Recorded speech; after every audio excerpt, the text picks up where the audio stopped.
Hello everyone, welcome back to How to Daily. In today's video, I will walk you through the steps to set up your Robinhood investment account so you can start trading and investing right away. So now let's get started.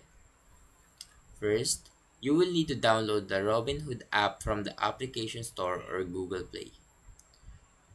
Then once installed, open the application to begin the setup process.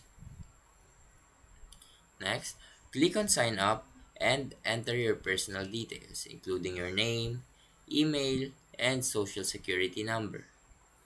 Robinhood requires these information to comply with financial regulations.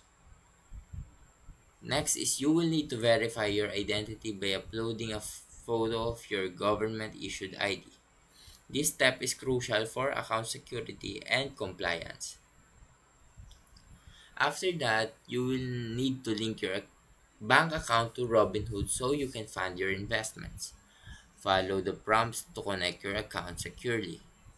And once your account is set up and funded, you can start investing in stocks, ETFs, and more directly from the app. And that's how you set up your Robinhood investment account. Now, if you found this video helpful, please leave a like and subscribe.